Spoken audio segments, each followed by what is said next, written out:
So at the bare minimum, you're going to want your Live2D model to, at the very least, look around in 8 different directions. And I'm sure that for someone doing it for the first time, that's going to be a challenge. Like, how exactly do you get the right appearance of the head to look up, down, left, right, and so on and so forth? And this might sound like a particularly dumb kind of tutorial video, but the answer really is to just get reference images. Like, if you can get pictures of just all 9 directions, all you really have to do is keep this picture by your side, either as a printout or on your second monitor or something, and try to move each piece of the head one by one until you eventually get the pose that you want. As you're doing it bit by bit, you keep reviewing the way that things move and see if it looks right. And it should mostly look right because it's just moving in a single direction and wrapping around the head. And it's really important that you move these pieces one by one rather than trying to cheapen out by doing it as a group, because the head is a complicated shape. Like, it's not a cylinder. It's full of curves, and there's like a lot of subtlety here on how pieces get revealed and get concealed and when you look at different directions. And if you really want, you can find a picture like this online by just searching for head angle references on Google or something like that, and you'll find plenty of sketches that people have made. Lots of art students just draw head angles as part of their life drawing practice. It's actually one of the first things you do as part of studying art. In many cases though, they're going to just be drawing random angles instead of doing a structured chart of 15 degrees, 30 degrees, 45 degrees, so on and so forth. So you may be inclined to actually create your own face references as well. And this is probably more necessary if you're not doing a realistic head or an anime head, because those are the ones that are most often seen online.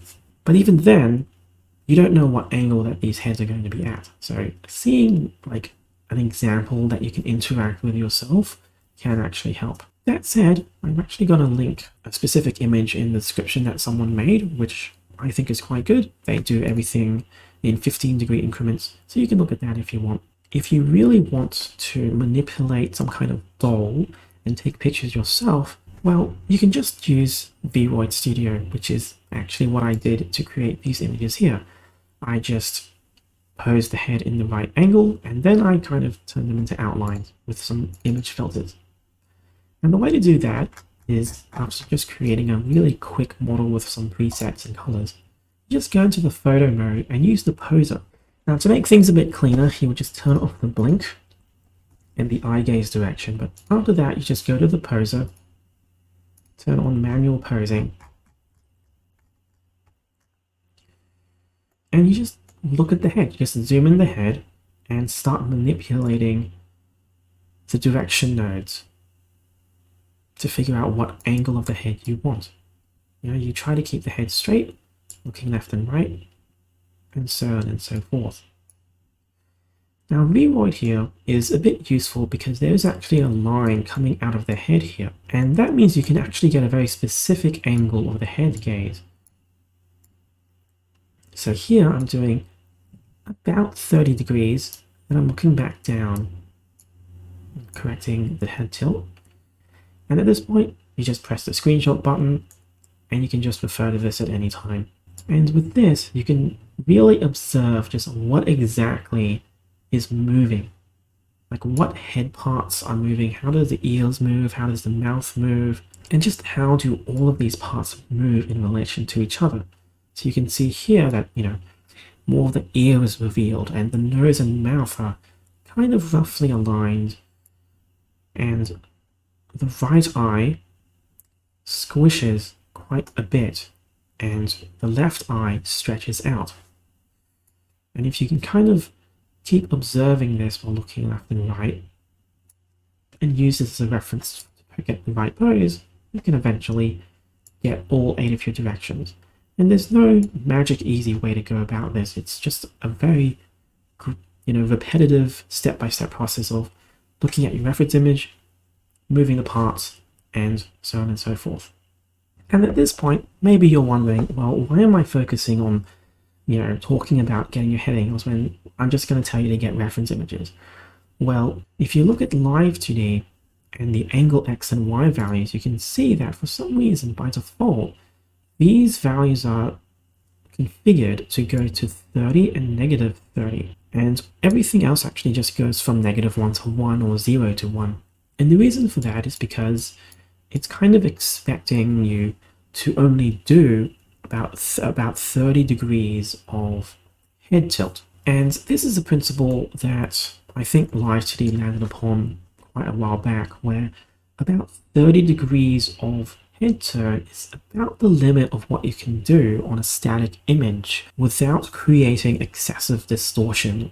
So in this sample model here, I've actually made the head actually look 45 degrees to the right rather than 30. And if I just slide this value to about here, that's actually the value of about a 30 degree look. But if you look here, if I zoom all the way in, you can see that when my head is looking at 45 degrees, the hair in particular is actually really stretched out. You can see that there's a lot of pixelation taking place here. On the other hand, the side that gets squashed, it just becomes a bit of a series of streaks that becomes a bit muddled. And everything becomes razor thin, which is really not a desirable thing to have. If you look for reference images online, you'll see that people refer to a 3-4 angle quite often. They don't actually refer to degrees.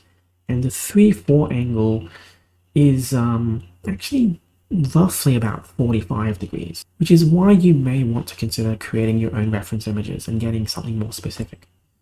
Now, there are ways to work around this, of course, if you do more work towards trying to get the right appearance, splitting your model into smaller and smaller parts, or adding more parts and making them appear. But generally speaking, it's a safe bet that you can get about 30 degrees of head turn. And yeah, that's about it for this tutorial video. I hope this has helped a little bit towards leading you to trying to puzzle out these things, because every rig, every piece of art is going to be just a little bit different.